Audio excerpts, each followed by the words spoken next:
This episode of Comics for Fun and Profit is brought to you by co-hosts because Kyle can't be bothered to show up when he's supposed to because of his family, or he's camping, or he's sick.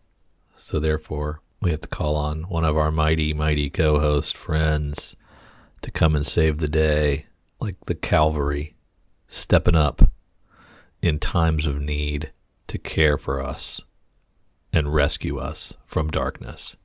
Thank you, co-hosts. Otherwise, there wouldn't be a show. Thank you for listening to Comics for Fun and Profit. This is Drew with episode 853 and a special guest, Mike Myers. Mike, how you doing today? I'm doing okay. How are you? I got Pretty my good. matcha already here. Well, that ad placement is over, so I don't want to know what brand it is.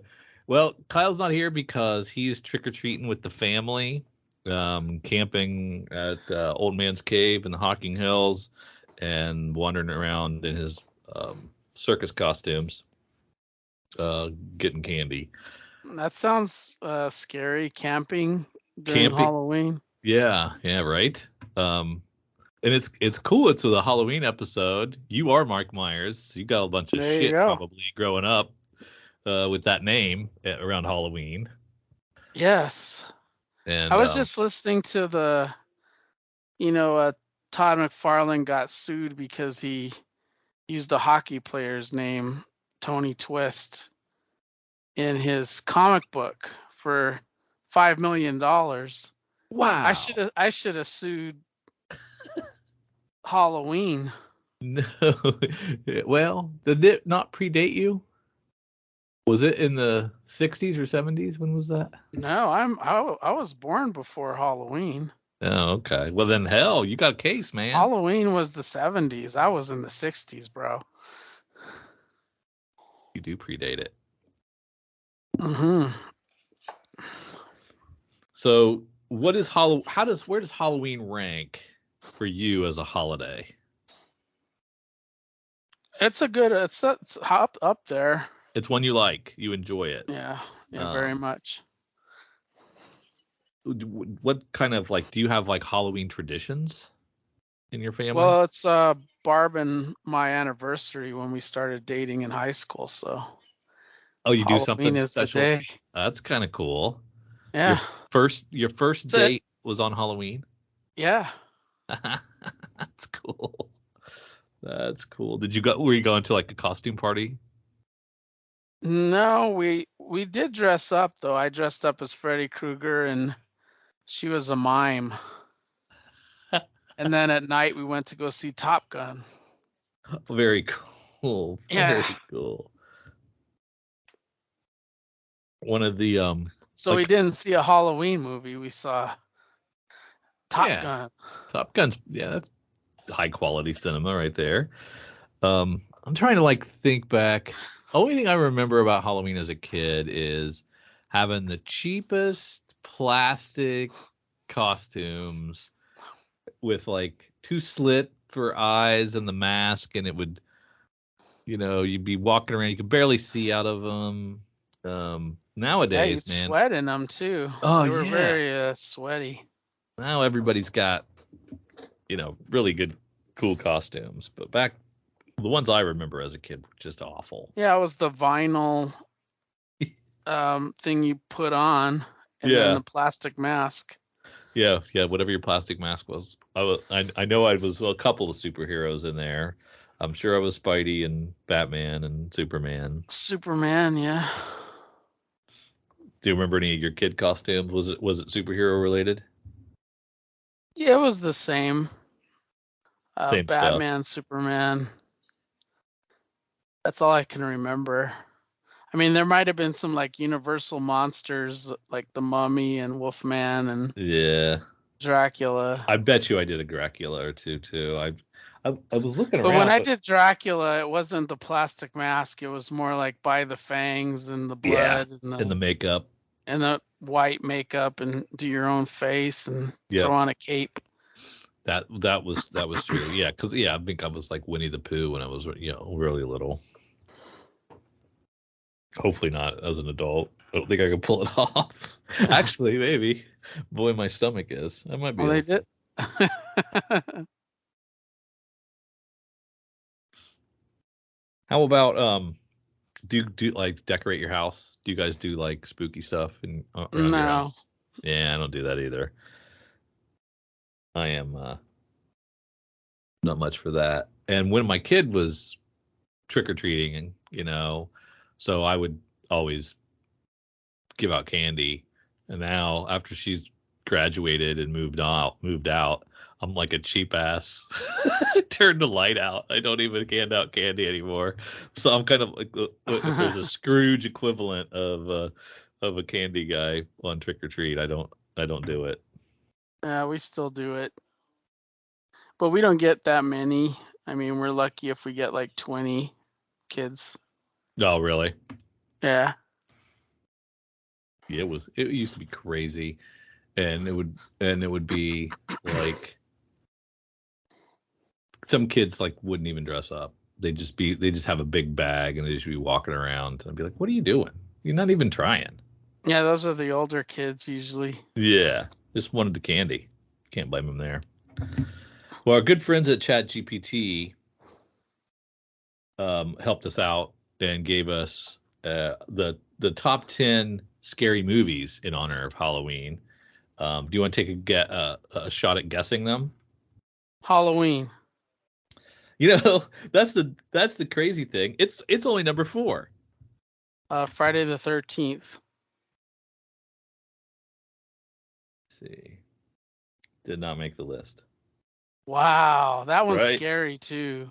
I know. Like that one is the mother, and then like at the end when Jason jumps out of the river, Yeah. that's pretty fucking scary. Yeah. Because you didn't see that coming.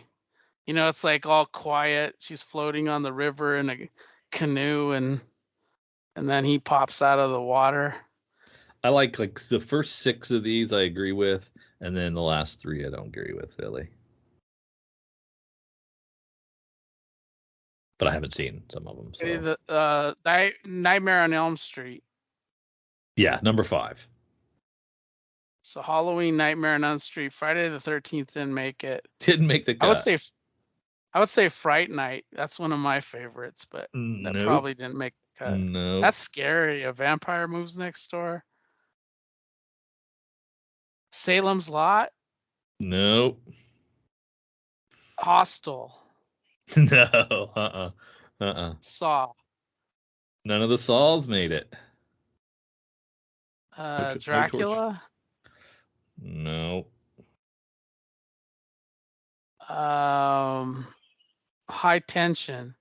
No. Some of these are like way old. Way old.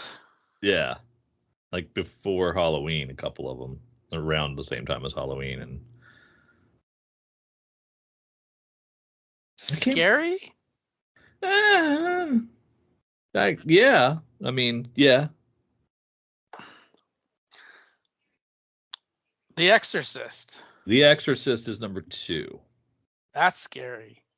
I've never seen that. I've never seen most of these actually. Poltergeist. No, that's a good guess, but not on here. Do we give them to you? Yeah, I Nope. Number 1 is The Shining. That's a good one. That one I've seen. I said number 2 was Exorcist. Number 3 was Psycho from Alfred Hitchcock, 1960. Oh, that was a good one. That was a good one. Halloween was 4. Nightmare on Elm Street 5. Silence of the Lambs, number 6. I don't find that scary. It's find more that psychological. More like a psychological thriller. Yeah. Exactly. I thought that was kind of a whack one. The Conjuring from 2013.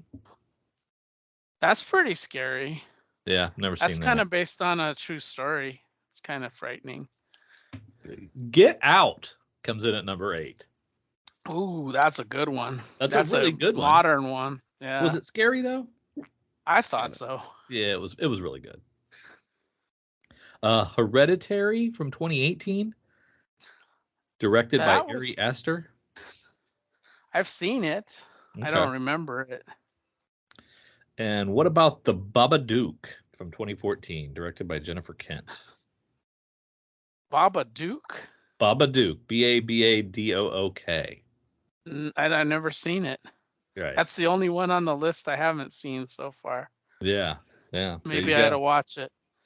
It is, if you like horror movies, it made the list according to our Chat GPT overlords. So Yeah. there you Is go. that it? Or is there more? No, that's the top 10. They also gave me the top 10 Halloween costumes. These are classic costumes, and you and I have talked about some of them.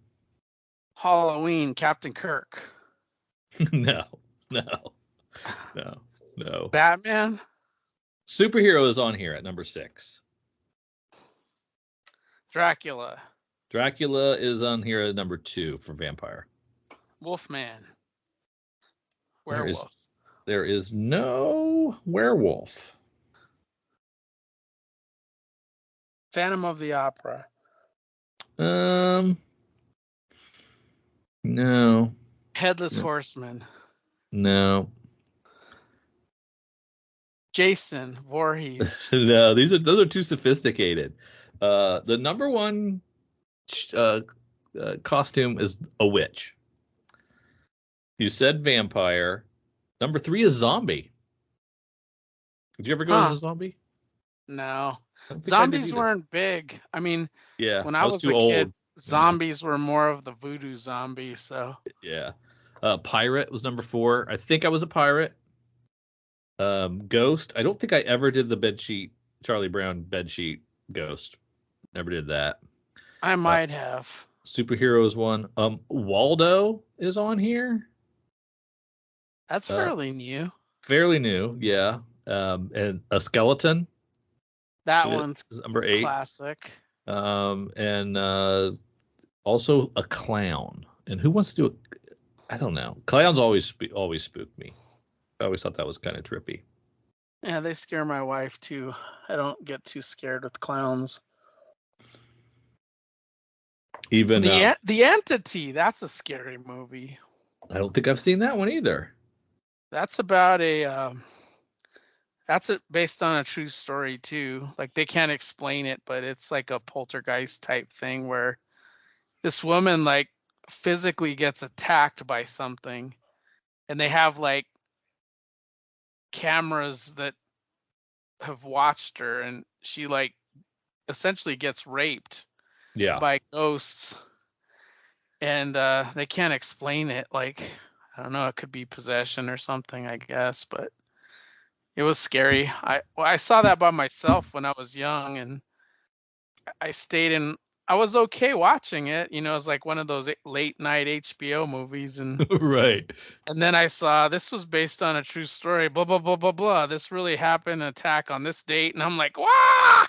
Then I got really scared. Now we can do. They gave us the scariest comic books and the scariest comic book characters. Do you want to do either one of those, or one or the other, or both? Scariest comic books is probably good. Okay, let's do that one. Tales from the Crypt. No. Not there? Are you kidding me? Not there. Vault of Horror? Nope. These are EC classics. Guess what? They didn't go back that far. Oh, they're stupid. Don't House say that of out Mystery. loud. No. Wow. You're close though on that one. House of Secrets? No, the first appearance was in that House of Mystery, I think. For the number Swamp 1. Thing? Yeah, Swamp Thing's number 1. That's not scary.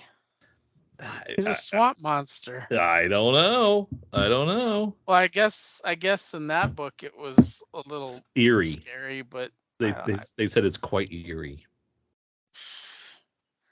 That's one thing that's stupid. The internet's stupid, and all this chat stuff does is listen to all the stupid answers and the stupid people. It's Agreed. only as good as the data that's being posted. Right. That's how AI learns. So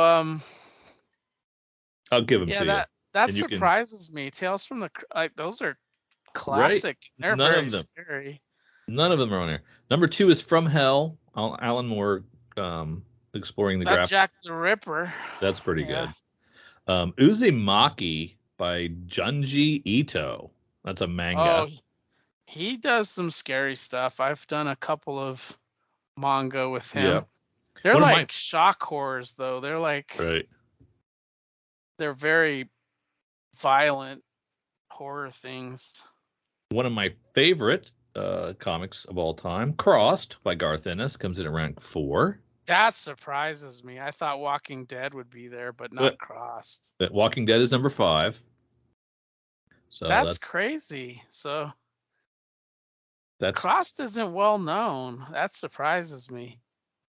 30 Days of Night by Steve Oh, Niles. that's good. That's good. Lock and Key by Joe Hill. That's more fantasy to me. Yeah. It's a haunted mansion. I guess they went with that, and the dark secrets within. The Chilling Adventures of Sabrina. That's not scary. That's Archie. I would think Afterlife with Archie was more scary than that one. A little darker. Yeah. Hellblazer is on here. John Constantine, not really scary, but dark themes, occult. Yeah. And Black Hole by Charles Byrne. Never read that. A coming of age story intertwined with mysterious and unsettling sexually transmitted disease. Surprise Cross is on there. I was pleasantly surprised on that one. And I think the only things I haven't read are that specific manga that you mentioned in Black Hole. Yeah. I'm aware of Black Hole. Just never read it. Check out beacons.ai/comicsfunprofit for all the C4 FAP links you could ever need, all in one place. You can provide feedback, listen, support, share, enjoy these. We have our Patreon there. You can buy us a beer or a coffee. You can check out our Instagrams, our Twitters, our Facebooks. Check out our YouTube page. You can email us. You can listen to our podcasts on Patreon, if you're a subscriber, on Apple Podcasts, Spotify, on Podbean. We have Google Podcasts on there. We have an Amazon wish list. You want to buy Kyle and I something? Fine. You can do that here. We appreciate it. We have Kyle's RPG podcast listed on there, so you can check out his Dork Day afternoon offerings. We have Cowabunga links, so you can check out the Cowabunga deep discount FOC and pre-order list. Get on that. That's RLCS, so you can check that out as well. And we want to just give you opportunities to say hi, to check out what we're doing, support us if you would like, or just listen. Check out beacons.ai/comicsfunprofit for all the C4 FAP links you could ever need. Well, we can leave the robots alone now. We'll kick them back in the corner where they belong, and we will go and we will take a look at DC Connect. The new one's out. It's November comics that are coming out in January. So a lot of goodies, several months out, but we get to look at them right now. On the cover, we've got our good friend Superman with Action 1061, and Jason Aaron's writing it. It's kind of cool. I don't know. It depends. Which Jason Aaron shows up? The Avengers Jason Aaron, or Yeah, well, I hope not. Punisher Jason Aaron, or something? Yeah, like Southern Bastards Jason Aaron would be nice. Yeah, he's got two projects. He's got Batman in Space and this one. Yeah. So the first thing, though, that they focus on is Batman 428 Robin Lives. I didn't even know they did this. Like, I didn't know they had two comics, and then the voting determines which way to go. I remember the voting. I just didn't think that they had written both endings. Yeah, I didn't know either. So this is gonna be awesome. So this is the one where he doesn't die. Yeah. Did you vote? No, it was like a I 900 did. number, and I was like, I'm not voting. I'm not voting. I They want I a dollar or voted. something. I voted he live because I liked him. It was very close, if I remember. If Where he they, when he threw that guy out of the window that had diplomatic immunity, I was like, I like this guy. What? yeah, that'll be cool. That's neat. And obviously they think it's going to be cool too because they put it as the very first one in the front of the book. So it's been sitting around a vault for a long time. I can't believe that. Yeah, I wasn't aware, and I've been a DC fan forever, so that was pretty surprising. How many years ago do you think that was? The thing that amazes me is 35 like years. I could see them like scripting it, like, Yeah. well, let's script both of them, and then which one wins, we'll draw it. Somebody But drew it. yeah, the same artist, Jim Aparo. Yeah. So that's crazy. I wonder if it has like the same beats, and then it Yeah. It's just probably has like a it's probably different, the like a exact same thing three right up till the end. 3 pages, right, or different, or maybe Yeah. 4 if Yeah. we're lucky. I'm trying to think back. I haven't read Death in the Family for a long time.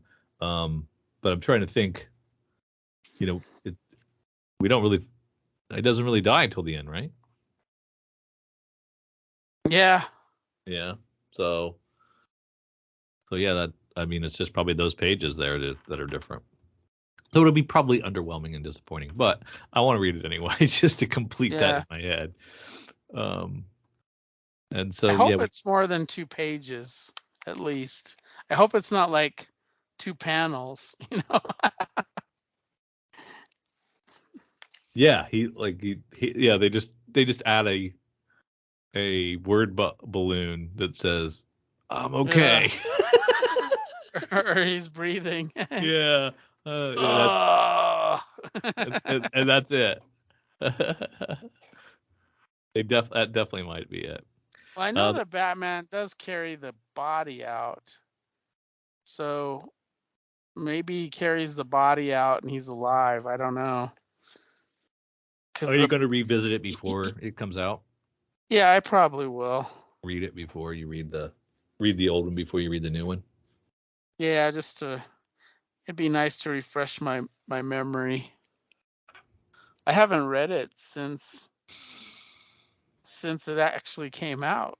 I think I reread it when the trade came out, because trades were kind of a rare thing back then.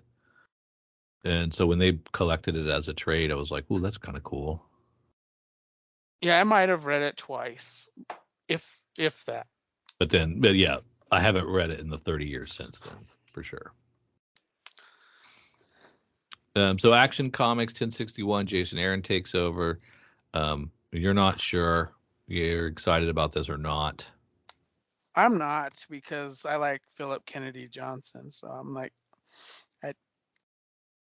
I'm not too crazy about it. Is he going to stay on Superman? He's going to be writing something else, but I don't know what that Superman book is yet. They haven't announced it. I just know from social media. It's where it's good to be on Blue Sky, because most of the creators have migrated over. I might do that. Twitter has sucked. I mean, it's worth it just for that. Like Eric Larson, my favorite, is like over there.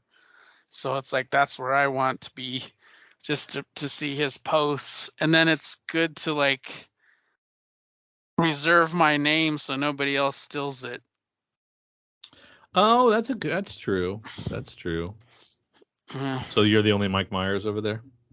Or Well, I'm the only Mike Myers brunch over there. Yeah. So, yeah. But it would really suck if somebody steals your identity on some other platform and it's not you. That's true. Yeah, but you can't do them all. I mean, you didn't do Threads, did you? No, I didn't. So Because there's probably none of those others though caught on with, I think, the creators, whereas this one sort of has. I'm gonna go sign up as Mike Myers Brunch over on Threads. Start saying a bunch of dumb shit. Well, I have a Blue Sky invite right now, so I'll do Comics for Fun and Profit. Oh no, Yeah. no! Don't hold it hostage. So how do you get one of them? You get an invite every week. Oh. Once you're in. Oh, you're in the club. Then you get to invite other people. Then you get to invite other people.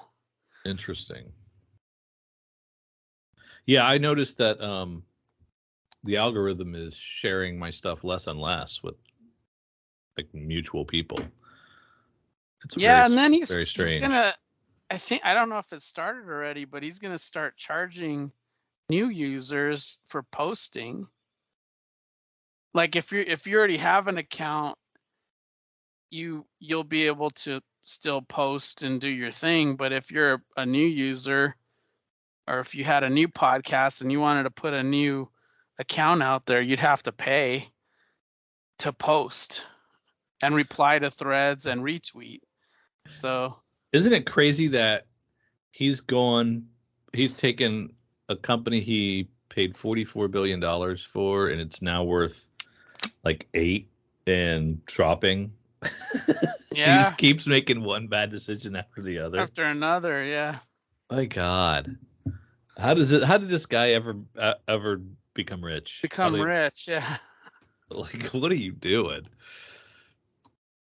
Yeah, I'm probably gonna sit around on Twitter until it dies completely.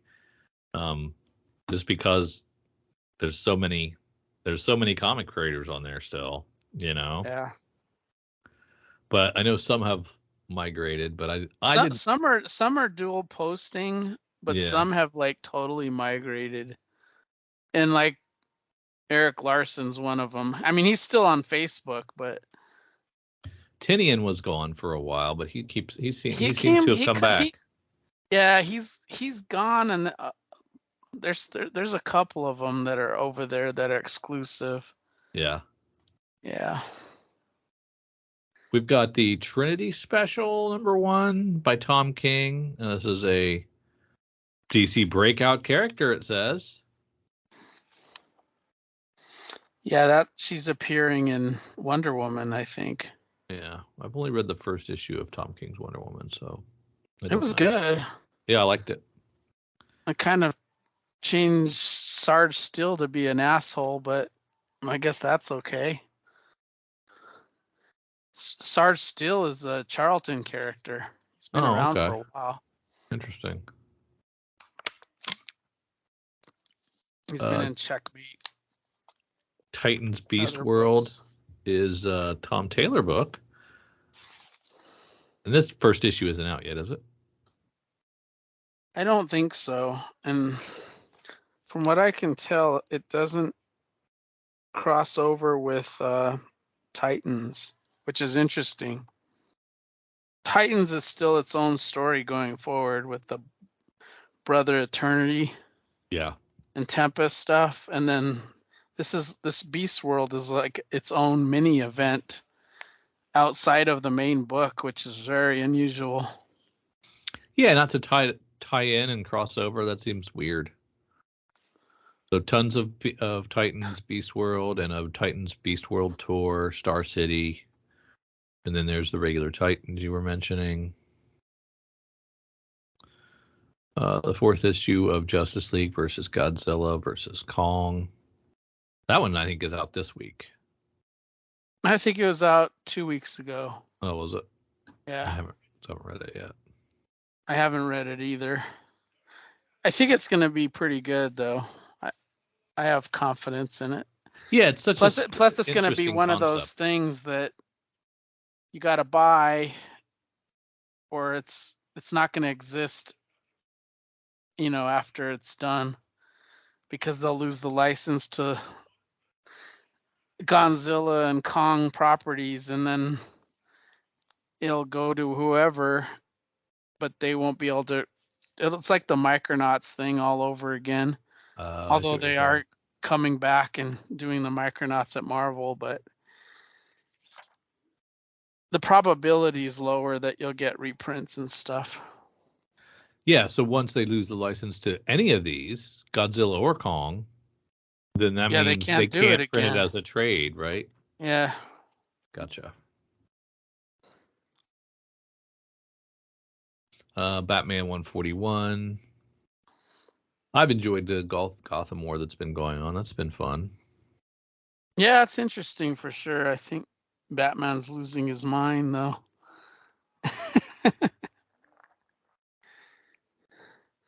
With that Zen or or whatever that Yeah, entity is, and fail that was safe, and he's yeah. programmed himself. If it's not the Omax, it's fail safe, or he's always doing something to screw himself up.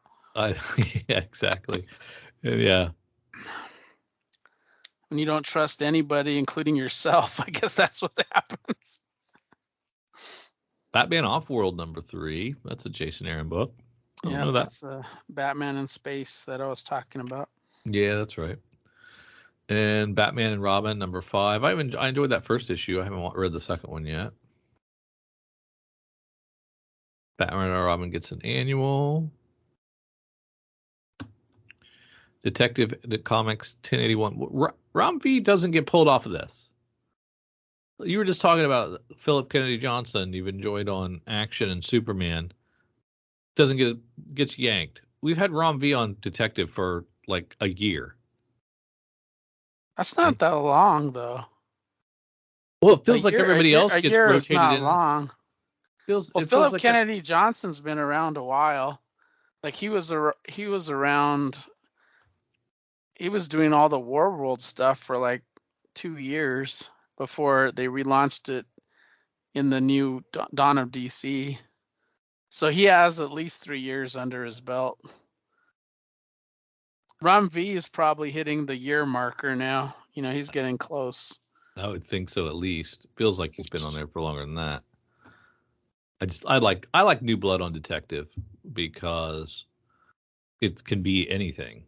You know, it can be, they don't have to be tied in. They can be, and I like, they can do fun stuff with the backup stories. So I want different voices on that. I don't want. Well, the backup isn't Rom V, it's Dan Waters. Yeah, for now.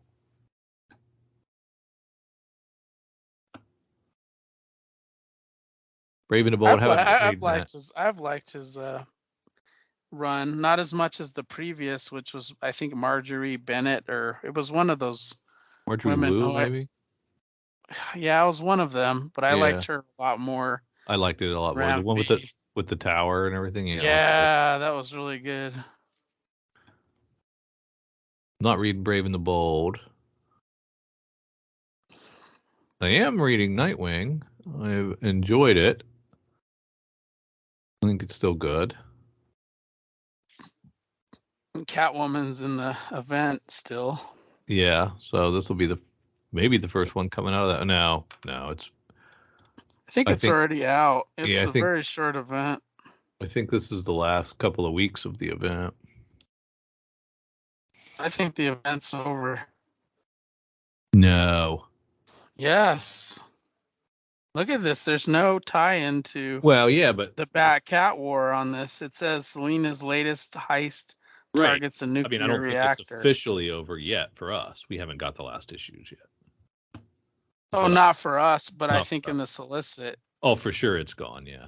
It's done this month. Or early November, I mean. Harley Quinn 36. I'm not reading that. Penguin, I am enjoying Penguin. Tom King book. Outsiders, I did. That's not out yet, so I don't even know if I want to try that one. The last Batman and the Outsiders I read, I wasn't loving. Yeah, this one's a weird one. Yeah. Looks like it's crossing over to. It has the drummer from the Wildstorm universe, but it's mostly Batwoman. It looks like. Yeah. I didn't And read. Duke. Yeah. I didn't read Superman Lost. I thought I'd like it, but I read that first issue, and so it wasn't for me. So I moved on. You enjoying that one still? I'm still 3 issues in. I haven't. I feel sort of like it's good, but it's not like drawing me in. Yeah. I'd rather read action and Superman. Yeah. Batman, Superman, World's Finest, Mark Waid. I'm not reading that. Well, it's a tying over in Kingdom Come right now. If you were a big Kingdom Come fan, I enjoyed what I read. that's Magog on the cover. Superman number 10. It is Josh Williamson, I guess. Philip Kennedy Johnson's not doing that either. Yeah, he stopped on the Dawn of DC. Wonder Woman issue 5. Amazon's Attack. Well, actually, he was only doing action. He never had Superman. He never had Superman. Superman was Tom Taylor, because he was Superman John Kent. Oh, that was a different one though. That wasn't the Superman main line. There wasn't a Superman mainline book though. Oh, okay. Yeah, for a while it was just the John Kent. What do you think of the Cy Spurrier Flash? Haven't read it yet. I don't think I'm gonna like it because I'm not a Cy Spurrier superhero fan. Like I like a lot of his indie work, but I don't think I've enjoyed much of his superhero stuff. Yeah, I think I enjoyed his Constantine, and that's about it. Yeah, if it's dark and it's in the Vertigo stuff, I like. Yeah. And I think he did some Cross too. I'm not sure, but I think he did. Yep. Speed Force 3. I'm not gonna read that. Green Lantern I dropped. Power Girl I read that first one. Pretty good. Green Arrow I dropped. What do you think of these Golden Age revivals? Have you read any of them yet? 3 of them are out. The Alan Scott just came out this week. I haven't read them. I've read Stargirl and the Justice Society, and I loved them. Okay. But I'm anxious to read the Sandman one specifically. I picked up Sandman because I like times. Venditti and I like Riley Rossmo. Well, this is the Sandman Wesley Dodds from Mystery Science Theater. That was such a good Vertigo series. That's so good. Yeah, I keep picking it up and look. I'm like, you know what? I'm gonna be in the right mood for this, and I'll glance at it and flip through it, and I'm like, I'm not gonna read this right now. I'll read it. It looks like it takes place in the 40s too, which is, I mean, it's like what I like. Yeah. It looks like it's a timepiece. The other two are, I think, in current time. I don't think anybody's gonna read it, but oldies. Hope I'm wrong, but I'm not sure it's going to be that successful. Oh, I don't think anything is successful anymore. That's true.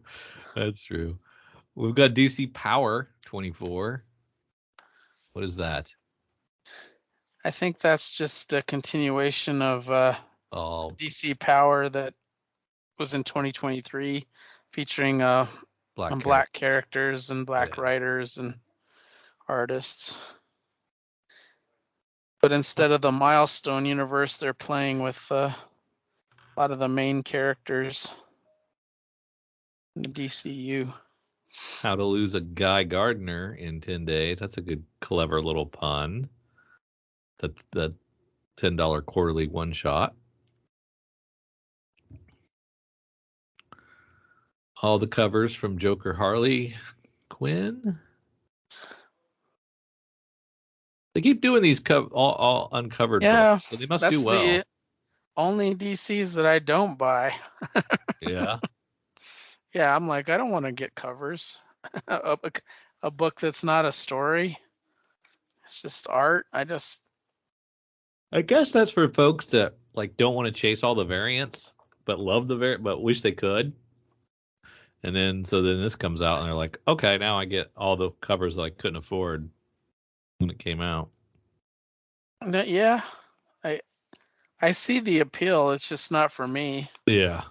I'm not much of just staring at art. Power Girl Uncovered, #1.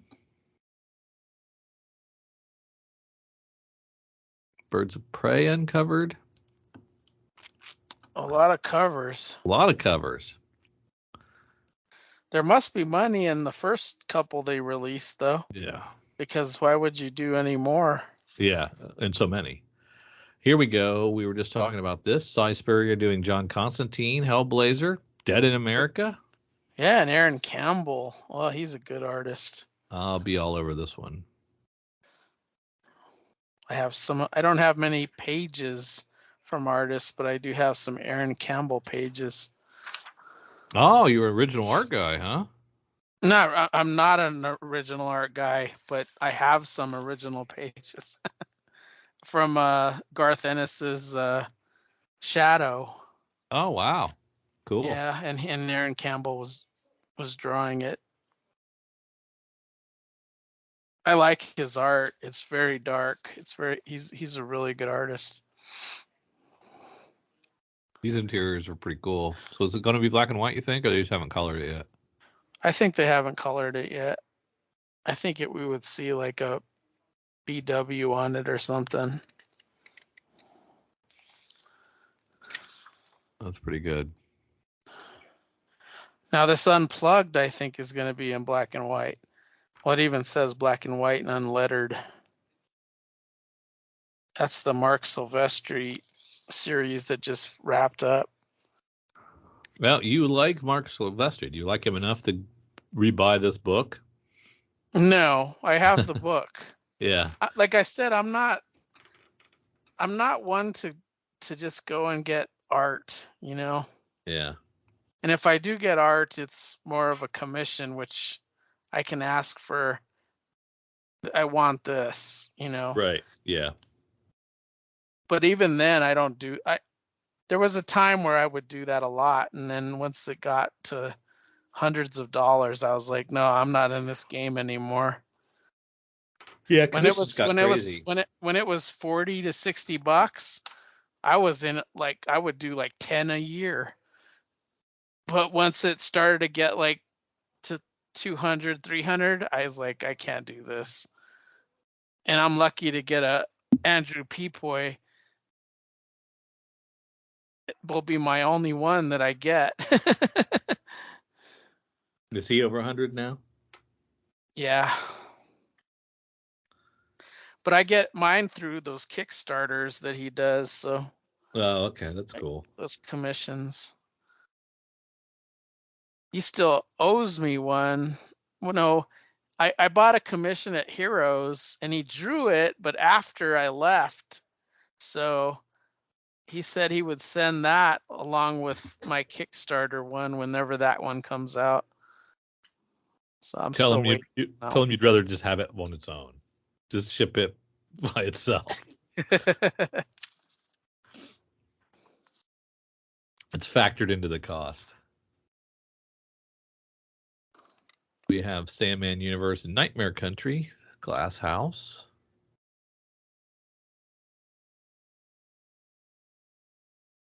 Absolute Batman and Son by Grant Morrison. Reprinting all those. 456 pages worth in hardcover. Yeah, those are extra size too, those absolutes. Yeah. Those are big old things. I actually don't like them because they're so wieldy. Like the omnibus, at least the size is right. Yeah. But these are so big that you have to like have a bookshelf that has like a bottom shelf with real, a lot of room Yeah. because Well, they take up so much space. do you have those IDW artist editions? You have any of those? I do, but Where do they I keep go? I keep those in the original protective boxes and I stack them because they're huge too. Those are Hmm. huge, Yeah. and you can't really fit them on a shelf. I mean, you can, but then they're just odd unless you have a bunch of art books. And I only have the Jack Kirby ones. That's all I wanted. Those are pretty cool. I enjoy looking at those. I just don't want to pay that much for them. The Night Terrors is reprinted. That was kind of fun. Yeah, I think the main series was pretty good, Yeah. and there were some good ones that I liked.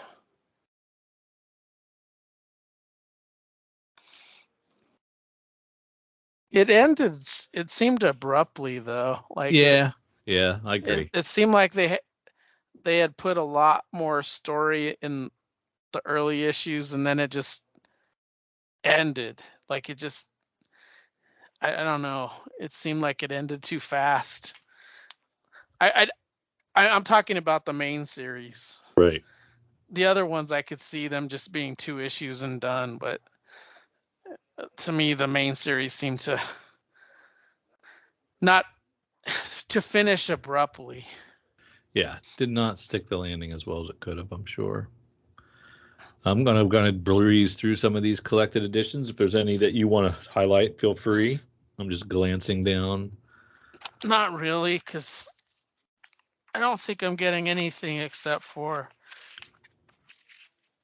Are you picking up the webtoon stuff? The reprinted webtoon? No. But it must be a hit. I only know like Derek Coward reads them. I don't know too many people that read the webtoons. I mean, Jason from Hawaii really likes them. does he read them in paper format or does he read them in He when said he they're on reads the it. web? I think he said he read them in the when they're printed as the book. Mm. Because when you read them on your phone, they're like really, they're all vertical, so it's kind of different experience. I think the only collected edition that I'm interested in is the Justice League International Omnibus Volume 3 and the Superman Silver Age Omnibus Volume 1.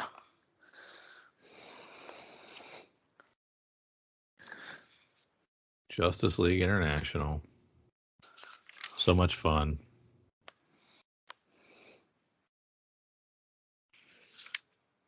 Everything else is fairly new. I mean, there is that Green Lantern, Green Arrow Omnibus, which is the Neil Adams stuff, but I already have that like in an absolute, so I don't Yeah. want that. What about Dual Force, the new digital collectible card game? Oh, I'm not into cards Me neither. or games. But when I was in college, I would buy like all the cards, especially the DC cards and the Marvel Masterpiece cards. The one with the Joe Juicos, I would buy all of them. Me and Barb would buy a box, and then we would just sort them all after. You still have them somewhere? Yeah, I still have them. I have them in binders upstairs. My buddy he drug out all his Star Wars cards from late 70s, early 80s that he has in binders, and I was like, I forgot about all these. I don't know what happened to mine. They're gone, but he had all his still in binders, and they were pretty cool. Yeah, all of mine were traded. It wasn't until college that I actually started saving cards. For some reason, I must have traded away everything good, Yeah, and I ended up with all the crap. exactly. Let's slide over to Cover Price and look at their top 20. Do you want to do the top 10? I'll do the bottom 10. Okay. I will do the top 10 then. Kicking us off at number 1 is Dazzler, because Taylor is a Kansas City Chief. That's why. is making everybody excited about this. So it About the continues. Chiefs. 71 more copies sold. You're a Chiefs fan, aren't you? Barb is. Okay, that's right. I'm a Buffalo and Green Bay fan. Very strange combo. One AFC, one NFC. Yeah. They all have one thing in common. Cold weather. My favorite player, James Lofton. He played at both places. Okay. All right. Very cool. So anyway, the Dazzler sold 71 copies again, which is pretty cool. With a high of 252 for a CGC 98. Raw near mint's around $23. So still good investment for the potential, but as soon as that movie comes out and she's in a scene for like 12 seconds, you're all going to be disappointed. I think she'll be in it for more. The fact that all three of them were at the Chiefs game is very unusual. I don't know, man. I mean, I don't. There's an awful lot of guest stars in this Deadpool. It sounds to me like it's going to be like Deadpool kills the universe type of thing. Yeah, could be.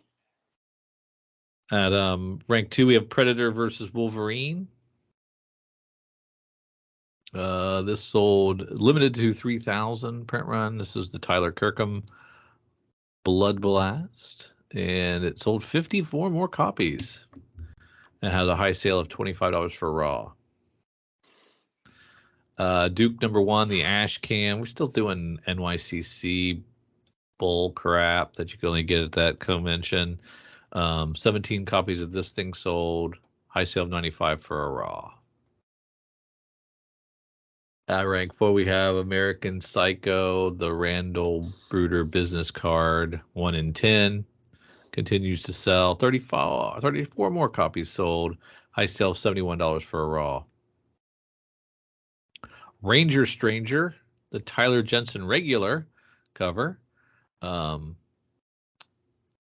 that I don't remember off the top of my head, this one, but Kevin Hart's production company, Heartbeat, has developed this as an animated series. So 37 copies of this have sold with a high sale of $12 for a raw.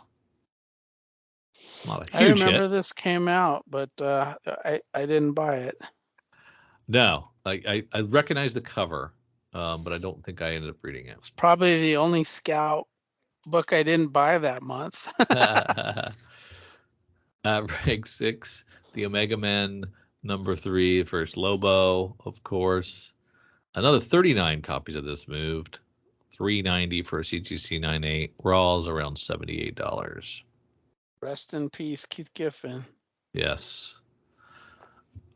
Rank 7, we have Secret Wars number 8, the Black Suit Spidey. 31 copies of this one moved. High sale of $650 for CGC 98. Raw's around $121.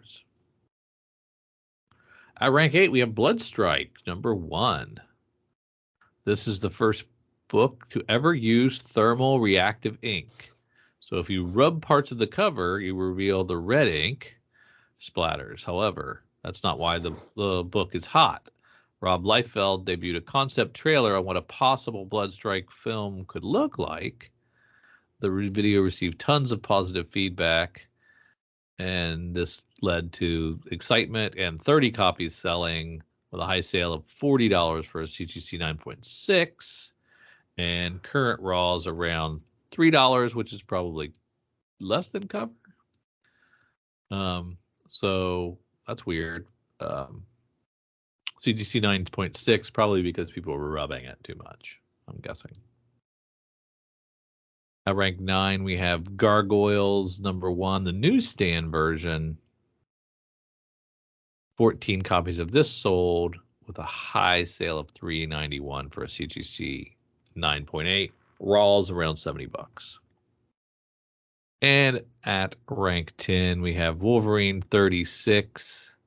This is Hellverine. And this continues to sell. We got 21 copies of this thing moving. High sale of $100 for a CGC 9.8. And current near mints around 24.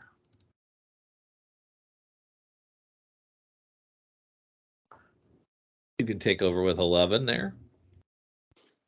Okay, let me see. Why am I seeing, when I clicked on the link, I'm seeing your versions? Even though runners up, it's on the same thing. Yeah. It's on the same link. At number 11 is Department of Truth, the New York City Comic-Con edition. That doesn't look that great to me, but Nope. looks very generic, like a pamphlet. But 20 copies sold at a 7-day trend of 85% with the high sale of $200 for Raw. That's pretty high. Yeah. And a fair market value of $136. We got Dazzler and X-Men number 130, her first appearance, the Taylor Swift thing. We tracked 18 copies sold at 7-day trend of 125% with the high sale of $379 for a CGC 9.4 and a current Raw of $300. Wow, that's close. Yeah. That's really close. So it's almost like the cost of a CGC. It just gets you. It costs you like $60 the CGC, doesn't it? Probably, yeah. So it's like that $9 profit. If you kept it raw, it's the way to go. I heard there's what was a 9.4 near mint? When I was at Heroes Con, I don't know if it's still the trend, but I was talking to some vendors there, and they were saying that people are looking for raw more than they are for CGC now. And I think it's because of all the crazy crap that we keep hearing. People just resubmitting and then they get another value, and it's just so dumb. Such a scam. Like there was, I don't know if it was on your podcast or another podcast where some guy did 100 books, and it was ours. Yeah. And like there was so many that came back higher. Yeah, and I was listening to Bronze and Modern Gods too, and he sent some books, and he got shafted because he said that those people fingerprinted his books. He says there's no way when I sent it had fingerprints. This is a guy that does the flattening or the pressing of his own books and wears gloves and everything, and came back with a bunch of fingerprints. It's like it wasn't his. You know what I mean? Well, he could probably prove it, right? He could probably take a print. It's like whose fingerprints that I want all your employees to do a fingerprint. Tell me what's happening here. We got Lobo #1 at number 13. This one says they tracked 25 copies sold. That's a lot. Over a 7-day trend of 93% with the high sale of 129 and a CGC 9.8 copy. Oh, that's at 129. Fair market value of 8. See, that's a big delta. That's interesting on the X-Men book, how close the two are. Yeah, that's really weird. It's an anomaly. Amazing Spider-Man 252 is like the first black suit Spider-Man. Tracked 11 copies sold at 7-day trend of 209 with a high sale of 1,700 at CGC 9.8, a fair market value of 212. See, these ones I have all of them because they're cover A's. They're they're not like exclusives or anything. Yeah. Batman 609. This is Hush,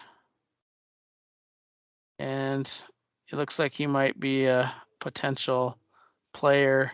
And then pair that with DC debuting Shush. That's kind of a funny name. 26 copies sold, 7-day trend of 79% with a high sale of $230 for a CGC 9.8 and a raw at $42. X-Force Volume 1, Number 2, Rob Liefeld.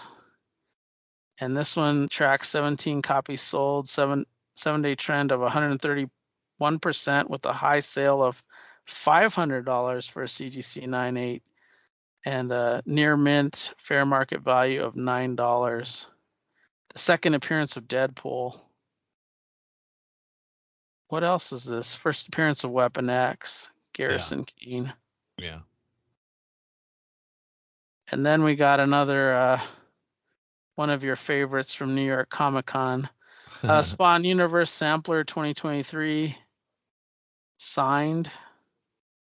This one tracked 9 copies sold at a 7-day trend of 433 with a high sale of 550 for a raw copy and a current raw fair market value of 338. That's a lot of money for. Yeah. I wonder what it costs to get this. That'd be So nice to know. he signed 250 copies of it. But it's signed. That's the key. Yeah. So he's charging you for the book, which is an exclusive, at $250 plus his signature. It had to at least be $100. I think. don't know. I don't know. Would he do that? Yeah. I don't think it would be cheap. Yeah, that's true. Ooh, the first appearance of Shang-Chi's back in the list. I have this one, special Marvel edition, number 15. It's 12 copies sold, 7-day trend of 135 with the high sale of 770 for a raw, not CGC 9.4 and a current raw. Why do they use the term raw in a CGC? They shouldn't. That's a typo then. Yeah. And the current raw fair market value of 166 because it says CGC 9.4. Yeah. Then we got Uncanny X-Men 221. Mr. Sinister is his first appearance. He's interesting. I like Mr. Sinister. He's pretty complicated. This one they track 16 copies sold at a 7-day trend of 101% with the high sale of 270 for a CGC 9.8 and a fair market value of $43 for raw. And then we got your Duke Ashcan. This one is 17 copies sold, 7-day trend at 85 with the high sale of $100 for a raw copy and a current raw fair market value of 71. So these aren't CGC'd or anything, but yeah, it just depends. Yeah, when you're at these cons, there's so many exclusives at so many different booths, and like picking the right ones because you're spending $10, $20, $30, $40 on these things. It's tough. But like some of those would have been a no-brainer. Yeah, I'll take the. But I probably wouldn't have I wouldn't even sought out the Department of Truth. I'm like, that's been out a long time. I don't care about it. Yeah, I probably wouldn't have done that one. But if I could have gotten the Duke and Todd a Cobra Commander and the Todd Father, but I don't think that would have been cheap. Yeah. I really don't, because those guys don't sell their autographs for cheap. That's for sure. No, Liefeld's the worst, man. I think Todd's rates were pretty high too. Yeah, it depends on what you're trying to get. Like if you want him to sign an ASM 300, you got to pay a premium for it. in any of the Spidey stuff that he did, and that costs more, and Spawn 1 costs more, right? So it's funny. Yeah. I didn't realize how much Neil Gaiman contributed to the Spawn universe with one issue. I didn't either. Like he came up with Angela, which everybody knows. That's the one thing that everybody knows, and then he sold it to Marvel. But he came up with Cagliostro, who's huge in the mythos. Like he's a big part, and he came up with medieval Spawn too. So, and also the concept of the heaven, the angels and stuff. That's where Angela came from. Neil Gaiman is very creative. He did that with one issue.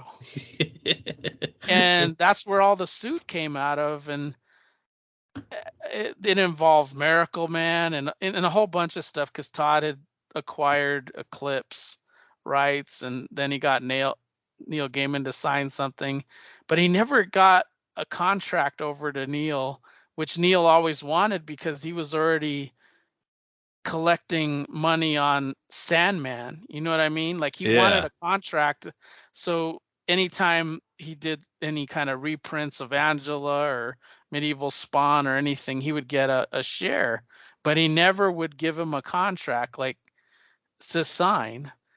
But what came out of that court case is he gave Angela totally over back to him. He had to pay him like millions, and then he got Cagliostro and Medieval Spawn, which we see in the current Spawn universe. And he probably because did it's that going out of on spite. the Spawn War. He probably made that. Well, he did a lot of things out of spite.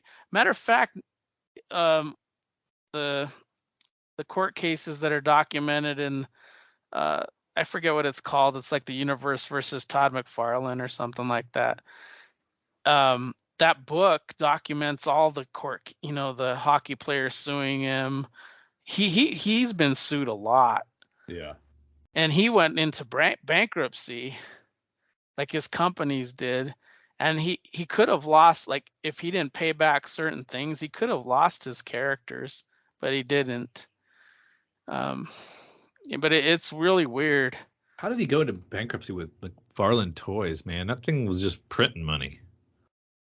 Yeah, that's another thing that Gaiman was suing him for, because he made an Angela toy, he made a Medieval Spawn toy, and he never got any share. I mean, he would get these like things that were called love checks in the mail for like $5,000 or here's $1,000, and it wouldn't be under contract or anything and say thank you, but he never got anything saying this was this percentage of this toy, you know what I mean?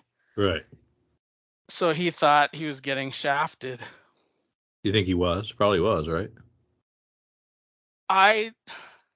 It depends. Like he should have got him to sign a work for hire, because he paid him a lot of fucking money for one issue, and I think he gave Alan Moore, Frank Miller, Dave Sim $1 million, and Neil Gaiman $1 million for like one issue. That's it. Like I mean, not $1 million, sorry, $100,000 to do one issue. That's ridiculous. That's a lot of money. And in Neil's case, he wanted more. So, and but at the same time, Todd's arrogance hurt him. Like he gave him a lot of money, which I think is fair. So but I can see Neil's point. Like I created your universe, like pieces of it. Right. And I'm not getting anything going forward. And you didn't have anything in writing, and that's why you got in trouble. So yeah, it's fascinating, but yeah, I mean, Todd McFarlane used to be one of my favorite artists back in the Spidey days. Well, he still is one of my. I love the whole Image people. Like they fascinate me. But yeah, he does come off as an arrogant guy. they're like savant geniuses though. Those Image guys are some of the only guys that you could name that became millionaires, like doing comics. Yeah. They were rock stars. They were like the Beatles, man. They still think they're rock stars. And they kind of are. Yeah. Because they can go to a con and charge $500 for a signature and people will pay it. So It's crazy. But you know what? Our generation will be gone someday, and then nobody will care about them. I actually think it's not our generation because I was in college when Image hit. Yeah, it's definitely us. So, no, I would think it would be the generation behind us that would have been like really attached. I mean, I don't think so. I think so. I think that people are in their 40s that are really into them now. Yeah, 40s and 50s. I think I'm an anomaly because I became so attached to them when I was in my 20s. So I think it's yeah, I think it's folks in their 40s and 50s for sure. And it even could go into the 30s, I think. It just depends on when they my first exposure to comics when I started loving comics was when I was 5 and 6. So and I guess overwhelmingly male as well. I think so. Yeah. But they're all millionaires, so I mean. You think the one guy is? Well, Valentino and Will Spertasio. Will Spertasio are the only two that I don't think are as well off. But I do think they were making hundreds of thousands. So. I think Jim Lee did okay. Oh, Jim Lee is rich. I mean, plus he's the head of DC now, so he sold Wildstorm to DC. Yeah. So he made a pretty penny off of that. Every DC purge, the only man standing is Jim Lee. Every time there's a DC purge and they like clean ship and clean house and they're like, now we've got a new creative direction with Jim Lee still on board. Well, I've been really happy with the Donna DC. I think their books have been pretty tight, and universe-wise, continuity's been doing pretty good, in my opinion. But I don't think it's as good as New 52, but I think it's way better than New 52. I love the New 52, so at first. That first. It was a much neat.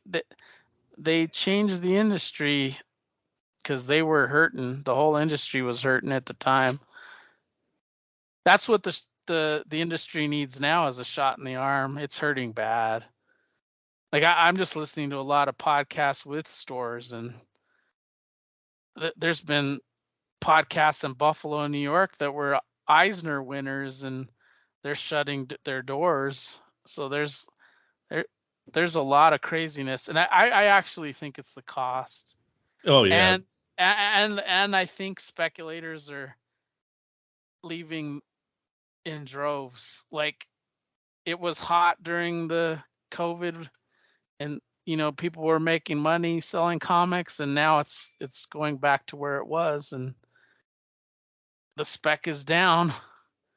Yeah, I think you're right, and I have noticed that there have been some store closures, which is kind of depressing. And it's also like what drives the movies too. Like every time you guys do the top 10, it's almost the same books every week. Yeah. It's either like a ratio variant that hits or a con exclusive, and then all the other stuff is like books that have been there before. Yeah. I get super excited when it's like, oh, this is just a regular book. This is Ranger Stranger. Oh, yeah. Wow. That's awesome. But when COVID was on, that list was changing a lot. Like it was more of an exciting list. Like, oh, this was announced. This was announced. Yeah. All this craziness. now we're on an actor's strike and nothing's announced. And I think Hollywood is in the same boat as the company, like the comic companies, like nothing's working. What should we do? And I think the comic movie is going to go away for a while, personally. There's so much money to be made there, though. I think, well, there's spending too much money. The cost of making is not returning. Yeah. Yeah, especially when they come out of this strike, how much will they have had to give away to keep making stuff? We'll see. Yeah. And personally, like I'm just comparing like the Netflix Marvel series with the Disney Plus, and I think the Netflix series are way better. And I don't know if it's just because I like the darker, the darkness and more darker characters than the happy-go-lucky, but I think the quality has changed a lot.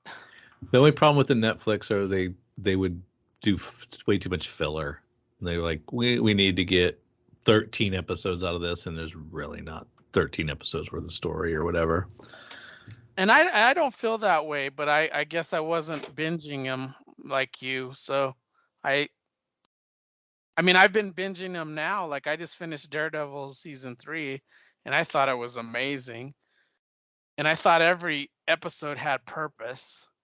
Like whether it was developing the Bullseye character or developing Karen or giving more backstory to Foggy or whatever, but Yeah.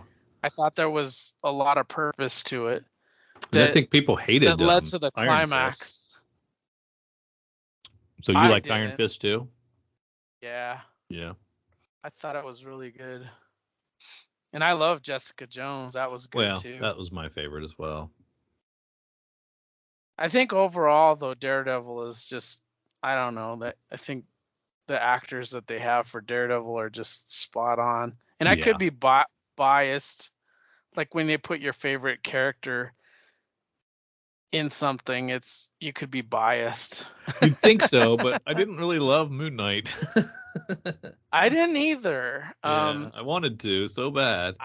I feel indifferent about Moon Knight. Like, I don't know what they were trying to do. Like, it seemed like when they started it, I got it, and then as they went on, I didn't. Yeah. I don't know. It kind of lost me. I liked Hawkeye. I thought that was a good one. Oh, I loved Hawkeye. I thought Mrs. Marvel was really good. I like Miss Marvel. I like She-Hulk, but I didn't like them bringing Daredevil in and changing his mood. I guess it went from like all the writers like Miller and Bendis and Brubaker and all the darkness to like Mark Waid. It was like it was like doing that, and it didn't work for me. But it was worth, yeah. But he's had some different creators on him, so he has gone in different directions. Chip Zdarsky has done outstanding on that thing. I'm just binging it now. I'm late to the party, but I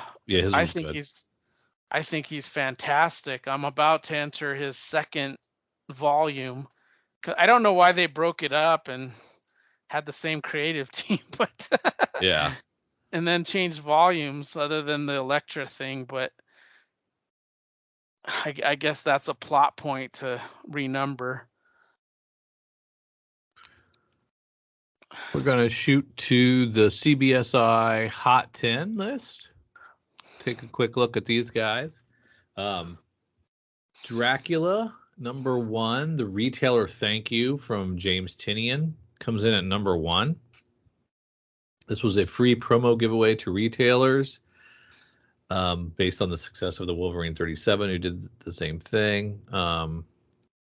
This is a Skybound book? Yeah, I'm really excited. I just got my shipment today. Oh, wow. And it has this Dracula in it. And I don't know much about it other than it's like a re-envisioning of the original movie. And I'm really excited to see it because I'm a Dracula fan. Yeah, that's cool. Anyway, 50 copies sold, and it's average price around $30 with a high of $55. So yeah, I'll check that out. That looks pretty neat. At rank 2, we have Fantastic Four 244. What is going on here? Love this book. This is when Frankie Ray became Nova. Oh, okay. All right. One of the Galactus's heralds, Oh, it was a Herald of female herald. Galactus. Yeah. Okay. And I don't remember. I remember. I think she was the one that was dating Johnny at the time. But this John Byrne arc is amazing. I was buying these off the rack. It was such a good time for comics. 40 of these sold. We have a high grade sales around $25 to $30 with a high of 55. At rank 3, we have Marvel Zombies Black, White, and Blood #1, the 1 in 100, Garth Ennis, Gabriel Del Otto. I was looking at the cover and I was like, that's not that great. But some other people thought they liked it a lot more than I did. So a few sales of $200 to $250. It's pretty darn good. Yeah, but it's a 1 in 100. I would hope you would. I would hope you'd do pretty well. I would hope if you dropped $100 on it that you would double it. Yeah, exactly. Amazing Spider-Man 252, one of my favorite comics of all time. Black Suit Spidey. 50 of these sold. That seems really high. A lot of these changing hand. Raws hit around $250. 9.8 Canadian price variant sold for $4,200. Wow. At rank 5, we have Star Wars, or Secret Wars, not Star Wars, Jesus. Secret Wars #8, another black suit Spidey. 200 plus raw, 9.8s going for around $600. 60 more of these sold. So that's doing very well. Also, they're saying this interest is from the game. The new PlayStation the game. Spider-Man 2 game came out. Wow. Looks incredible. Like, I don't play video games, but oh yeah, I've seen some video of it and looks really good. Void Rivals #5, the 1 in 50 spoiler variant comes in at rank 6. They sold about a dozen of these, with average sale around $80 with a high of 115. I don't know who that is on the cover, but I don't think I've read issue 5, so that's probably why. At rank 7, we have Amazing Spider-Man 36, the 1 in 25, Art Adams. This one sold 30 copies with an average of $30 and a high of 60. They again highlight Ranger Stranger at rank 8, 30 of this moving, and they're saying it's around $10 to $12. At rank 9, we have G.I. Joe, A Real American Hero #1, the Larry Hama. Raw's up to $250 as excitement builds for 301 coming out to continue the Joe storylines. You read G.I. Joe, didn't you? Very recent. I wasn't a fan until IDW got the property, and then I started buying all the back issues, and now I have almost every issue. And then my brother's kind of gave me his collection because he did collect G.I. Joe, so I got like 1 through 50 from him. Oh wow, that's great. Yeah, but I really became a fan. Like, it's a fun book to read. That's cool. Larry Hama I like a lot. At rank 10, we have Jazz Legend #1 by I actually have this one. I bought this one. From Scout, J.C. Lassick and Vasco Duarte. Optioned by Rooster Teeth for an adult animated show. $10 now with a couple listed online. Another Scout book being optioned for animation. So Jazz Legend #1. That one slipped through my radar. As we look at some of the older books that sold, we had an All-Star Comics #7 CGC 5.0, which sold for $1,440 this week. And in September, a 7.0 sold for $1,740. So the last 5.0 to sell was way back in 2013, and it sold for $522. I would drop $522 for that. It's pretty. It's very pretty. I think it's even a good price at $1,440 for a 5.0. Yeah, And 5.0 is nice to me. I like 5.0s. A 5.0, anything like a VG or higher in the golden age is just beautiful to me. Oh yeah. Like, this looks like a really nice copy. I would hate to have it in that little prison plastic. It needs to be free. Free him from the plastic. I'd like to free it. Because also, then it's just a piece of art. Like, yeah. It's not even, and you can't even see the complete painting, right? Well, you can only see the cover. All the work that E.E. Hibbard put into the interiors, you'll never know. You'll never see it. Unless you can get a collected edition of it or something. But all top comics #16, a CGC 4.5. This sold for $3,600.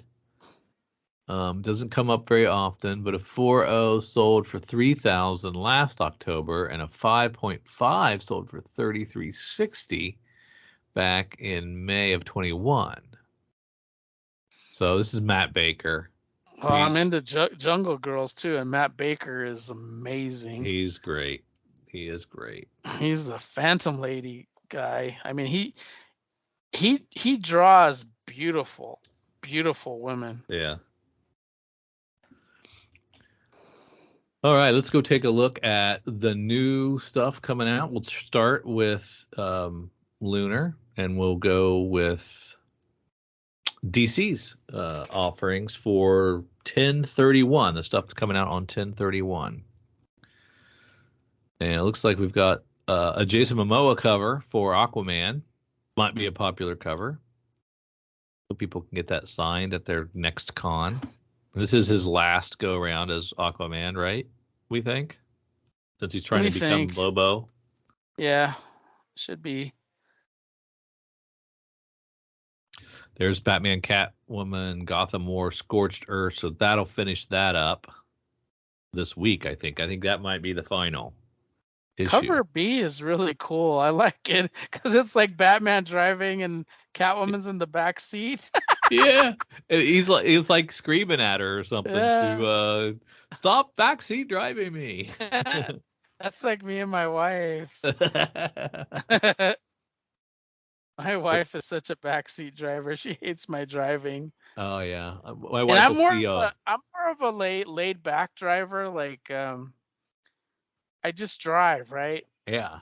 And I don't speed too much. I mean, I'll go over the speed limit, but not. She's an aggressive driver. Like, she's more offensive than defensive, in my opinion. My wife will see a red light like a mile up the road, and she'll be like, red light, red light, red light, red light, red light. Like, I saw it. I would have stopped. My wife does the same thing for me. Like, I can't see the light color or something. Oh, there's Batman Gotham by Gaslight. I still have to read this. I've heard good things. That's good. And I've never read it. Detective 1076. Got some interesting covers.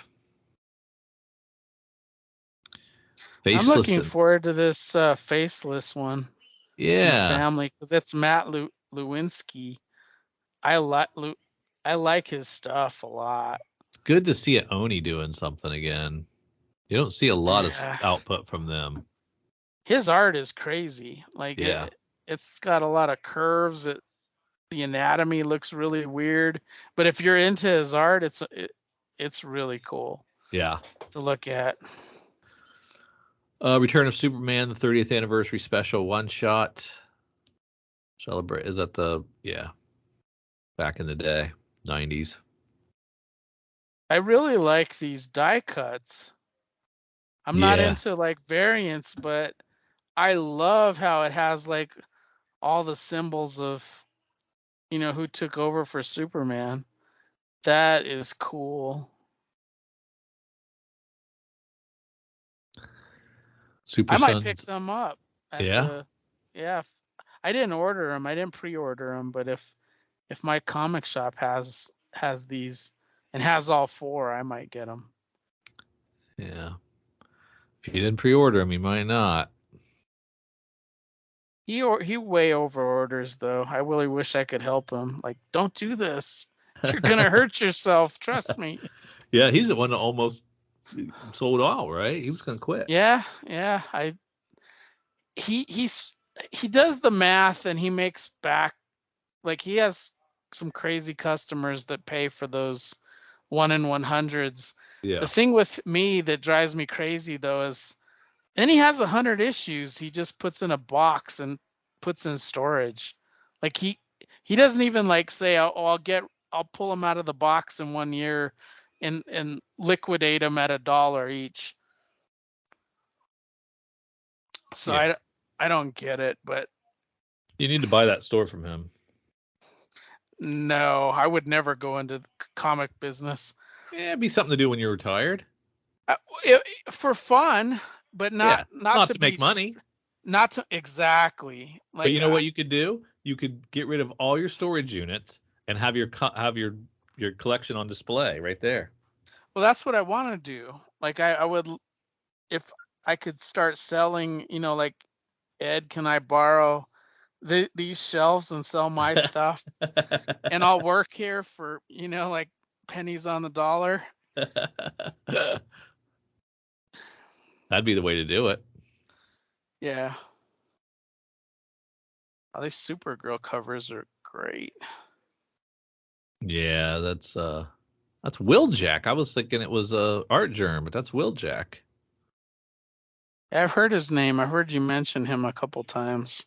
That's pretty. He does look like an Art Germ. So Yeah. I think Art Germ, and I think these are computer generated. Well, now I'm starting to wonder, if it's a Mid-Journey cover, right?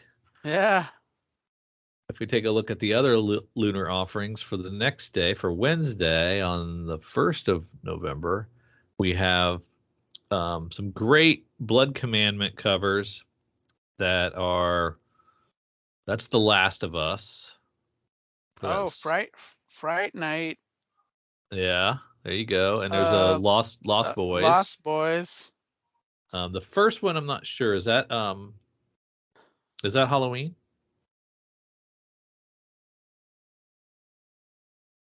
Or Friday the 13th? I thought that was Fright Night. The first one is? Okay. Cover A, yeah. What's the cover D then? Nothing? God, I don't know. Doesn't look as reminiscent. And cover C looks like a video game of some sort. Yeah, it's Last of Us. Oh, Last of Us? Yeah. Last of Us is a video game, isn't it? Yes. Okay. Yes. But it also looks like a Blu-ray, which is kind of weird, right? Yeah. We've got Haunting on Mars. This is a new Zach Scout. Chapman. Yeah. Scout.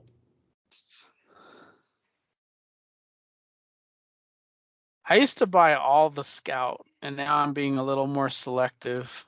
Yeah, I was really into Scout and Vault for a while, and then I kind of slacked off, and now I'm a little more selective as well. Well, it's the cost. Everything has gone up $1, like almost everything. Yeah. There's so many $4.99 comics now. It makes me sick. It's hard to justify, like, once you hit the $5 mark, it's like a round number that's like, that's a lot. Do you know what I mean? Yeah. Whereas I know $4 was a lot, but $5 seems like ridiculously a lot for 20 pages of story.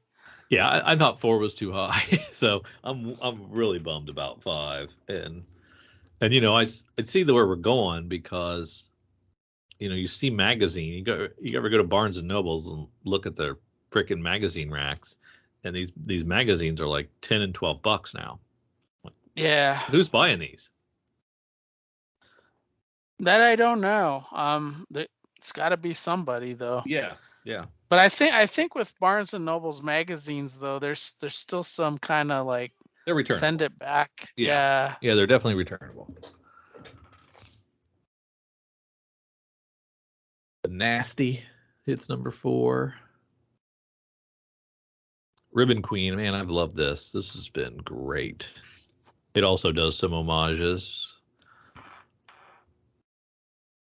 That's Friday the 13th, right?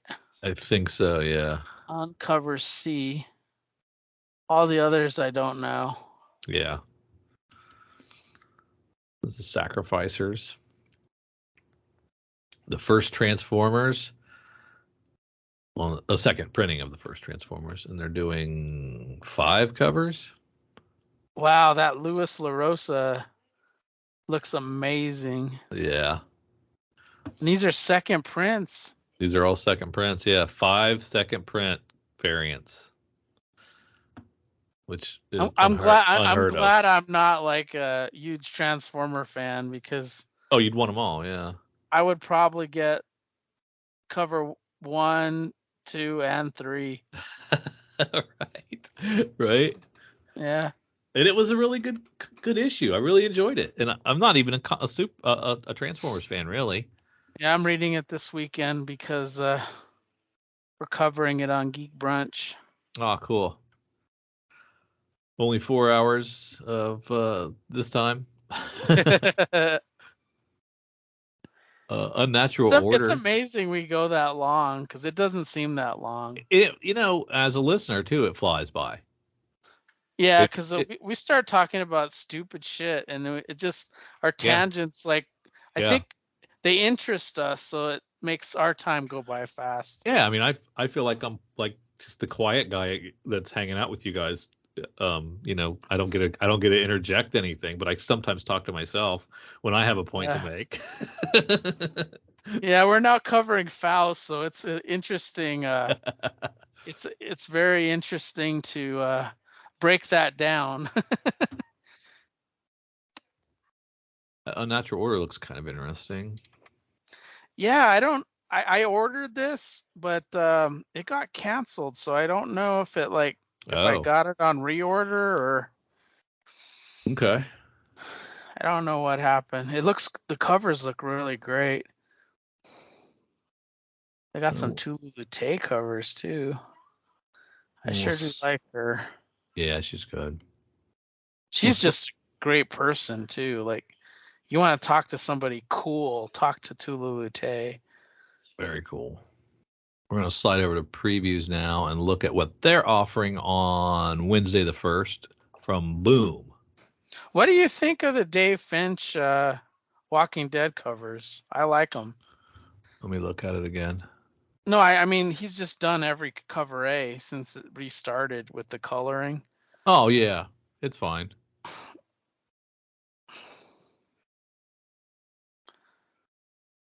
I mean, I like the reimagined that look a little different than what I saw the first time around. Mm-hmm. Where are we going now? We're going to go to back over to Previews World for what Boom has on offer for Wednesday, the 1st of November. And all the rest of the publishers that they have over here.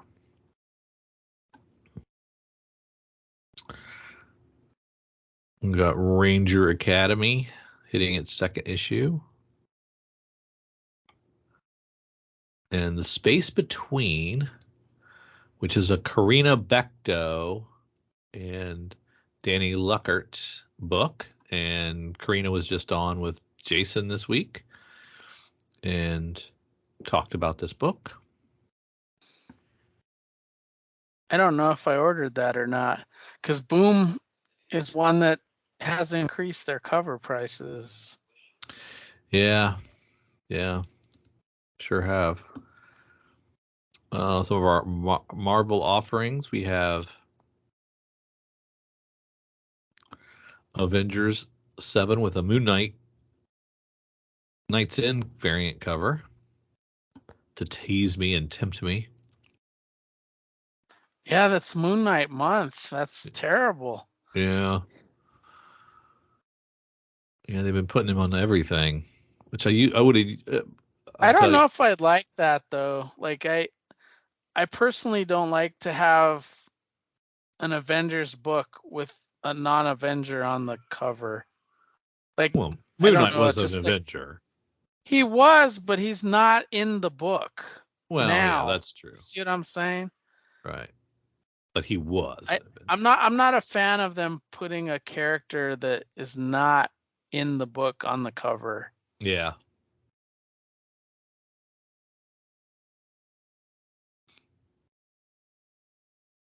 The Doctor Strange Moon Knight there too. Don't you have a Moon Knight, or is that not Moon Knight?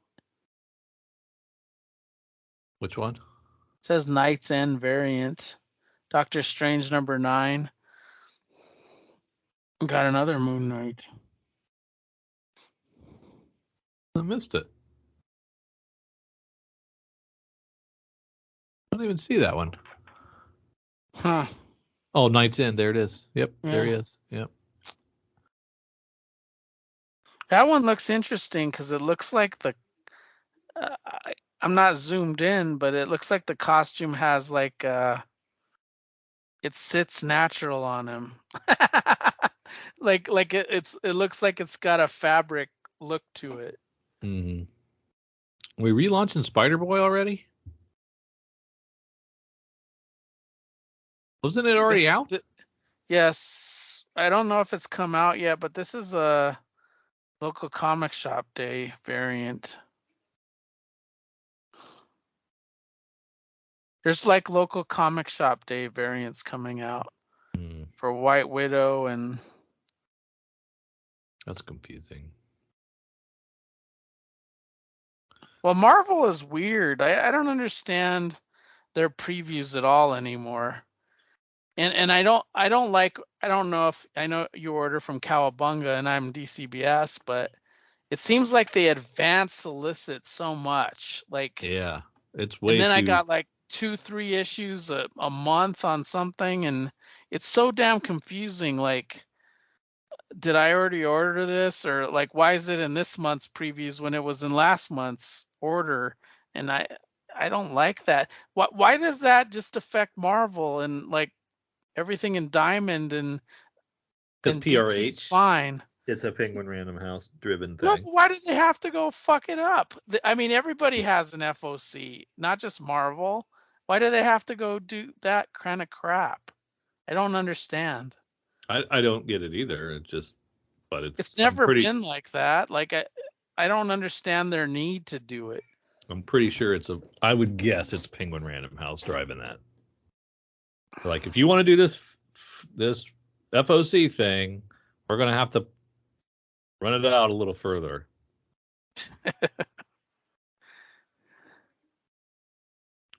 These gargoyles are pretty neat down in the back half books. Or no, this is Dynamite books. Yeah, I'm still buying gargoyles proper, but I'm not buying the new ones. Red Sonja has only had like 2 or 3 issues, and they've already spun her off into another Savage Red Sonja. Yeah, Red Sonja though has like 2 or 3 books. Always. Almost every. Yeah, she's always. You got the license. Same with Vampirella. Like, yeah, usually 2-3 books. Yeah, it must work for them because they just multiple covers. Well, I have them. I buy them, so I fall for it. And Dynamite is the only company I sometimes buy 2 covers of, just because I just get obsessed with, either Red Sonja Vampirella or Betty Page. Sheena or Betty Page. They usually just one cover I like. Yeah, But like Sheena, like I love my Jungle Girls, and I sometimes want to buy. I bought 3 before because I like them so much. that's crazy. But it is crazy. It's nuts. But like, yeah, there's a couple covers in here I think are amazing. As we get down to the back half, we've got Ablaze Comics doing Almost Dead. It's Tyler Kirkham on the cover, but Galaxy is the writer, and Ryan Benjamin is the interior arts, and it looks reminiscent of Cross to me on the cover. Yeah, I ordered it. I think it'll be good. Pandemic looking thing, so I didn't live that enough in 2020, so I want to experience it some more in my comics. I wish that Cross would come back. God, It offered insanity, like, to the whole zombie genre, in my opinion. It was so good. It was so good because, like, Walking Dead even has, like, the humans are sometimes worse than the zombies, and the zombies are just there. But in the case of the Crossed, man, they're just so vile, and Then they started getting smarter. and then the people Oh, it was good. are awful. Yeah, they got smarter and more aggressive, and Then started having they're fast. babies. Oh, Yeah, man. It was so and good. they're fast. And Avatar, man, there was like a 5-year Avatar run with so much great stuff coming out. They I was just in they love. had Alan Moore, they had Warren Ellis, they had all those Crossed writers, Garth Ennis. I mean, it was such a bummer. I Wish don't they'd know. Sell that It's stuff to weird Oni or something. Sell it to somebody else to put out more. because they're in a liquidation clearance thing Yeah. mode for They have been. Yeah, for a long time. They don't put out anything new. I mean, I don't understand it. The last one was Warrior Nun. That was the last book they put out. That's what we need to do, man. Let's buy Avatar. Reboot the series. I'd be so scared in today's market. Oh, for sure. It'd just be a passion Like project. right now, if I was a writer, I'd be terrified to put out a new book. Like an indie book especially, because I just don't think people are buying like they were 2-3 years ago. Like I think it's getting worse. Well, you're still going to put out The Guesser, aren't you? Yeah, I'm gonna try. I need to go on sabbatical. You're just doing lettering. That's all you got left, right? Lettering, and then decide if I'm gonna color it or not. I don't think I am, but oh, okay. the cover's done and colored, but And that's Peepoy did that? no, that was I haven't got a Peepoy one yet. That's Zach, the guy who did the interiors. Oh, okay. I was thinking you were going to do a Peepoy variant, but you didn't. You didn't? I was talking about it. Oh, okay. It's so discouraging how much it costs. Like I get why Kickstarters are so expensive. Mm-hmm. Like, cause I'm gonna take like easily a $2,000 loss, like just for even doing this thing. And that's being optimistic that I can sell like at least 100 copies. You could always pay somebody to letter it if you don't want to dick with it. Yeah, I was thinking it can't about be very doing much. it myself too. It can't cost that much for lettering. It is pretty expensive if you have somebody do it. Oh, is it really? Yeah. I was thinking it would be reasonable. And now colorists want to get paid more than the artist, and it's like, oh my god. I'm like, Yeah, how much is Jordi Belaire's page rate? well, they almost consider themselves artists now too, because they almost do the inking. Yeah, it's Because close. Yeah, inkers are going the way of the dodo. yeah. Yeah. Something's got to give. I mean, everything can't keep going up forever. We can't. People can't buy that stuff. Yeah, I think that we're gonna see, just in my area, 2 shops close like within this Uh, year. that stinks.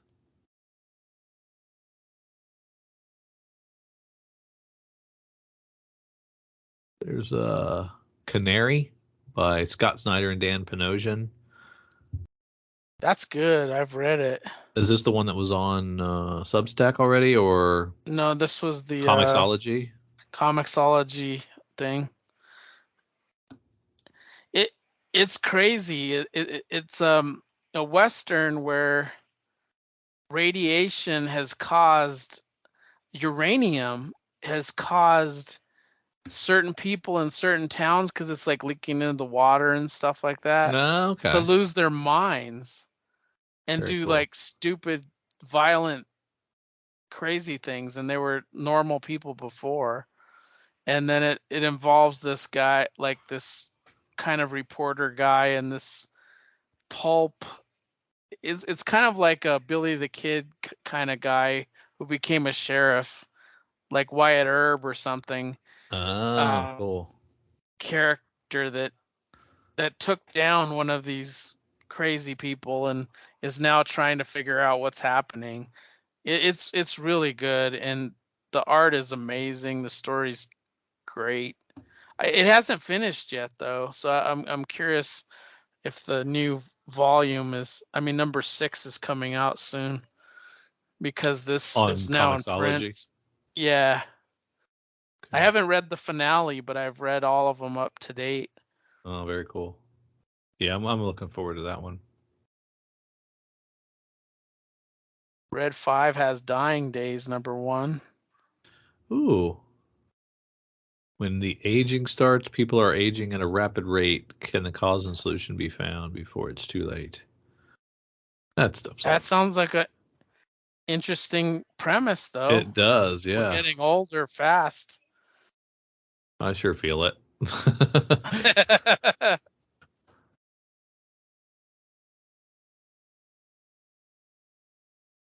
Heat Seeker number 4 is a hard case crime. Ah, cool. That one's coming out. I wish they'd do more.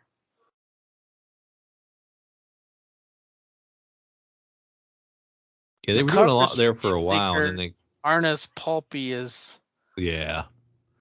they were, but cover A looks fantastic. That looks like a I don't know if you pay attention to hard case crime novels, I do not. but their novels are, the covers are beautiful, Okay. and at least cover A looks like one of their novels. It looks great. Here's Red Light, which I was real excited for. So it's finally out. Sarah Cho, Jeff DeCal doing covers, erotic thrillers. I'm excited for this one.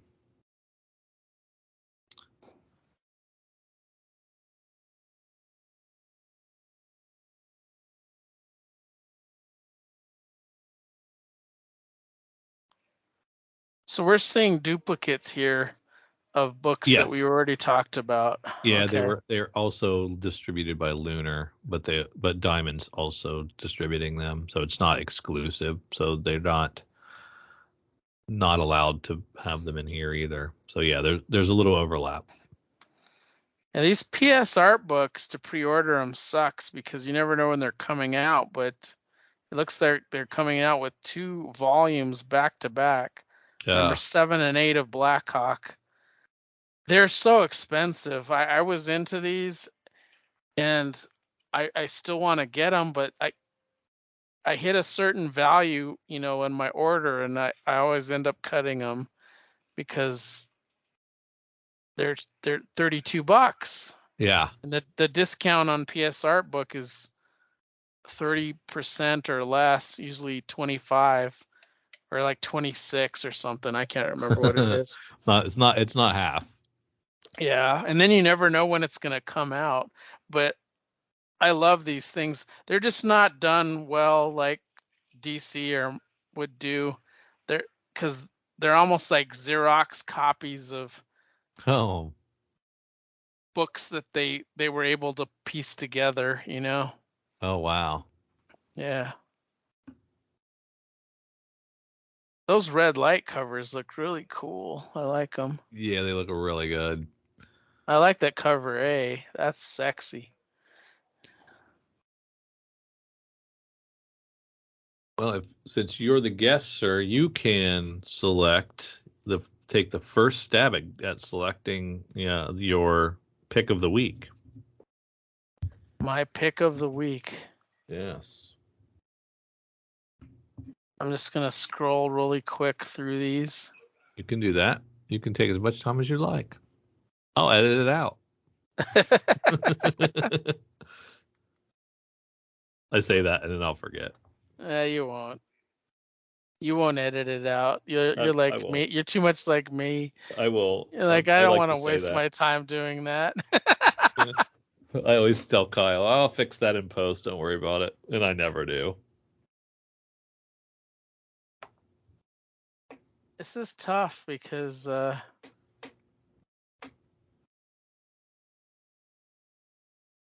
think I'll go with that Transformers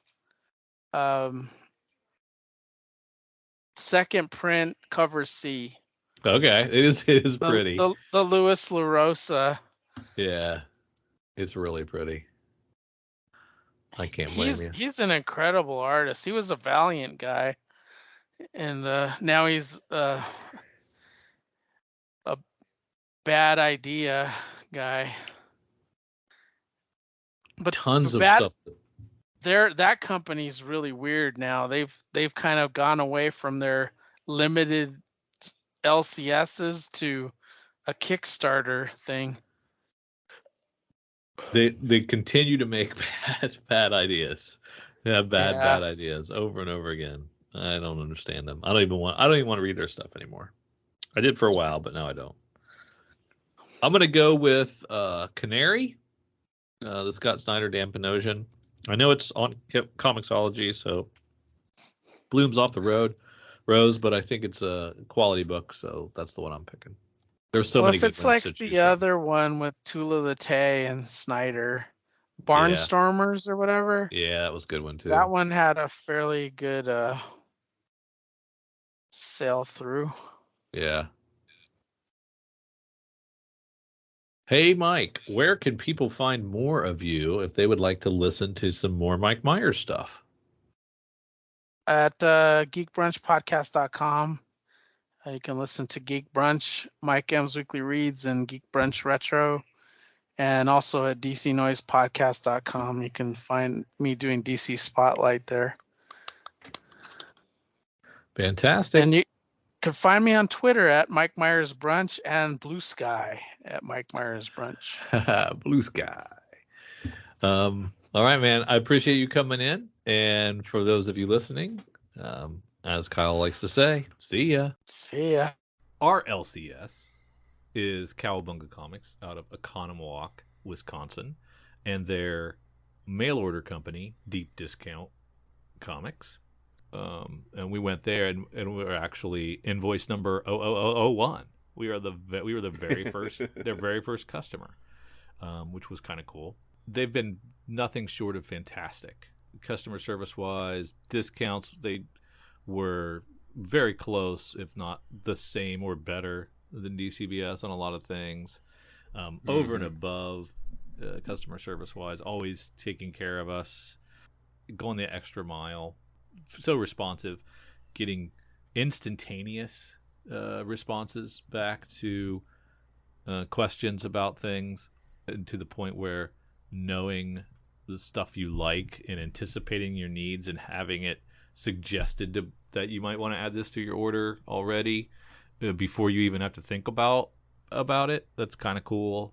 really quality experience. So we love working with Cowabunga and Deep Discount, and that's why they're in our show notes every single episode and have been for hundreds and hundreds and hundreds of episodes. That we leave them there because we like them. They're cool, good people.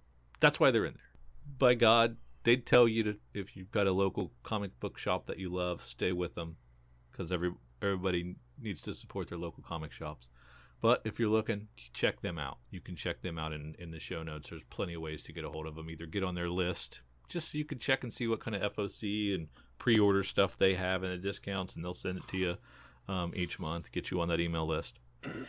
And you can check out their shop, because they have a great shop of exclusive Cowabunga variants. Amazing stuff. Yes, they've always been there for us, and we take them for granted. So there you go. Now you know.